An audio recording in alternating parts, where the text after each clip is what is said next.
BRS మాజీ మంత్రి కేటీఆర్ కరీంనగర్లో పర్యటించారు. పార్లమెంటరీ సోషల్ మీడియా వారియర్స్తో కేటీఆర్ సమావేశమయ్యారు.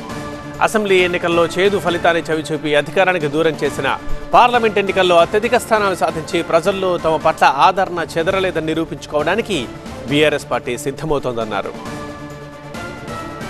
తెలంగాణ ప్రజలు బీఆర్ఎస్ పట్ల సుముఖంగా ఉన్నారన్నారు. మొన్న ఓటమి పెద్ద ఓటమి కాదన్నారు. 39 సీట్లు వచ్చాయంటే ప్రజలు ఇంకా కేసీఆర్ పట్ల విశ్వాసంగా ఉన్నారన్నారు కేటీఆర్. పోరాటమే విజయం సాధిస్తుంది, ముమ్మాటికి తెలంగాణ రాష్ట్రం వచ్చి తీరుతుంది అని కేసీఆర్ గారు ఆనాడే పిడికిలు బిగించి మరి మన కవులు కళాకారులతోని పాటలు రాయించి తాను స్వయంగా కూర్చొని ఈ పాటలకు కొన్ని మెరుగులు కూడా దిద్దిన పరిస్థితి. ఎందుకు చెప్తున్నా అంటే మొన్న మనకు తగిలిన దెబ్బ చాలా చిన్న దెబ్బ, చాలా చిన్న ఎదురు దెబ్బ. 119 నియోజకవర్గాల్లో మనం పోటీ చేస్తే మనకు ప్రజలేమి చీకొట్టలేదు, ఈ సంతల బారేయలేదు. సంతానలేమి సమస్యతో బాధపడుతున్నారా? చింతించకండి. సుమారు 90,000 జంటలకు ఆనందం నింపింది ఓఎస్ఎస్ ఫర్టిలిటీ. ఈ రోజే 7825893600 కి కాల్ చేయండి. సంతానోత్పత్తి చికిత్సపై భారీ డిస్కౌంట్లు పొందండి. గుడ్ న్యూస్ చెప్పండి. మనకు 39 సీట్లు ఇచ్చిన ప్రజలు. 39 సీట్లు అంటే 3వ వంతు 119లో చిన్న లెక్క కాదు. ఒక 14 నియోజకవర్గాల్లో స్వల్ప తేడాతో ఓడిపోయినాం. ఆ లిస్ట్ అక్కడ ఉన్నది. జుక్కల్లో 1152 ఓట్లు, దేవరఖద్రలో 1382 ఓట్లు, సిర్పూర్లో 3000 ఓట్లు, బోధన్లో 3000 ఓట్లు, ఖానాపూర్లో 4289. అంటే ఒక్కసారి ఆలోచించుండి, 600 ఓట్లు అటు ఇటు అయితే జుక్కలు గెలిచిపోదు. దేవరఖద్రలో 700 ఓట్లు అటు ఇటు అయితే మనం గెలుద్దుము.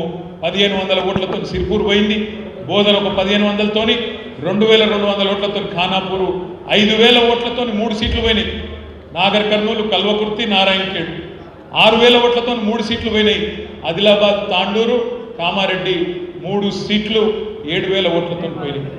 ఈ 14 సీట్లలో ఒక 6-7 సీట్లు మనం గెలిచినా ఇవాళ ఏముంటుండనే పరిస్థితి మీకే తెలుసు, నాకంటే బాగా.